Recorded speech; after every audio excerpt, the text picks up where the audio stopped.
Hello everyone, welcome back to my YouTube channel with another video. আৰু আজি আমি আছো ডিব্ৰুগড়তে আৰু আজি আমাৰ ডে 3 হয় ডিব্ৰুগড়ত আমি ক'ত গৈ আছো আপোনালোক দেখিছানে বাৰু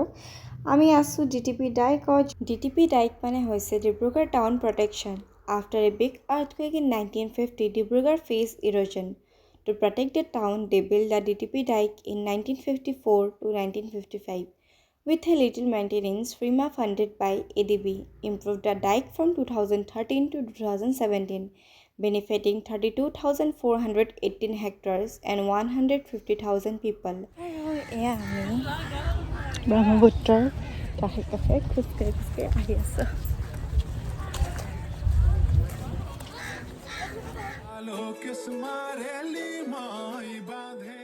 আৰু এইখন যে আপোনালোকে দেখিছে এইখন হৈছে Maizan lake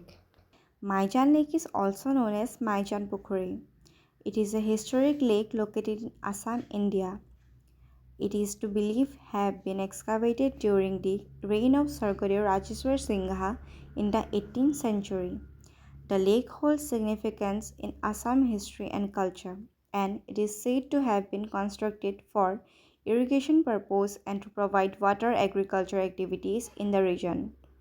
Maijan Lake is surrounded by lush greenery and has been become a popular spot for locals and tourists alike. So, আমি এতিয়া আহিছোঁ খাবলৈ কাৰণে কাৰণ ভোক লাগিছে আৰু আমি এতিয়া আহিছোঁ HM ৰিজৰ্টলৈ যিটো আছে ডিব্ৰুগড়তে সো বোলে আমি এতিয়া যাওঁ HM ৰিজৰ্টৰ ভিতৰলৈ আৰু ক'ত বহিবলৈ পাওঁ চাওঁগৈ কাৰণ ভিৰ আজি বহুত বেছি গাড়ী দেখি পেলাই গম পাইছোঁ ভাবিছেনে বাৰু মই কিয় উভতি গৈ আছোঁ আকৌ উভতি গৈ থকাৰ কাৰণটো এইটোৱেই যে তাত বহিবলৈ জেগা নাই একদম ফুল মানুহ ভৰ্তি আৰু 31st হয় সেইটো কাৰণে বেছিয়ে ভিৰ আজি বাৰু যি নহওক HM ৰিজৰ্টত বাৰু বহিবলৈ কাৰণে আমাক কৈছিলে আধা ঘণ্টামান তেতিয়া মানে চিট খালী হৈ যাব বুলি বাট আধা ঘণ্টা ৰখাতকৈ আমি তাতকৈ ভাল 10 মিনিটত এটা বেলেগ ঠাইলৈ গুচি যাওঁ তো আমি গ'লোঁ মানসৰী ৰিজৰ্ট তো এতিয়া মানসৰী ৰিজৰ্টত বহিবলৈ পাওঁ নে নাপাওঁ চাওঁ বলক আৰু এইখনেই হৈছে মানসৰী ৰিজৰ্ট আমি মানসৰী ৰিজৰ্ট পালোহি আৰু সেয়া দেখিছেন লিখা আছে ধুনীয়াকৈ মানসৰী বুলি আৰু এইখনে হৈছে গেটখন আৰু এইপিনে আমি যাব লাগিব তো বলক আমি আহি পালোঁ কি আছিলে মানসৰী ৰিজৰ্ট আৰু ইয়াত অকণমান ভিৰটো কমে বাৰু বলক গাইজ তোমাক লোৱাই নাই মই এনে বৰ একেবাৰে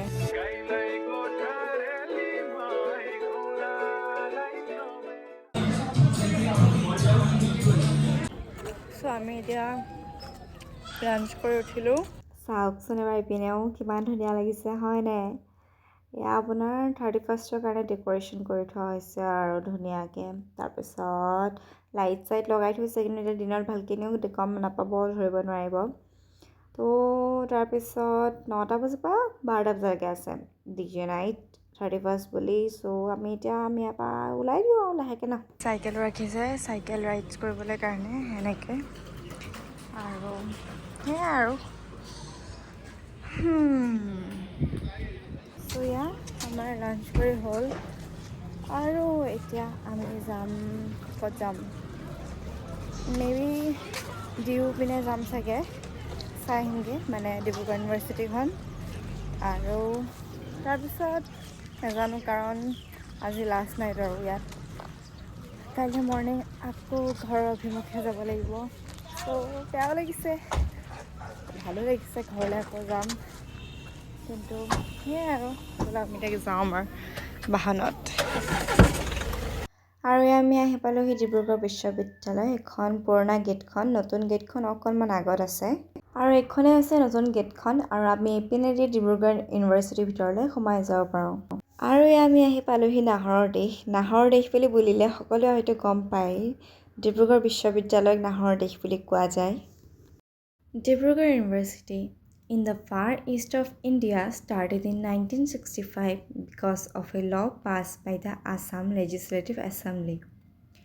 It's a leading university that focuses on research and innovation influencing the culture of Northeast India.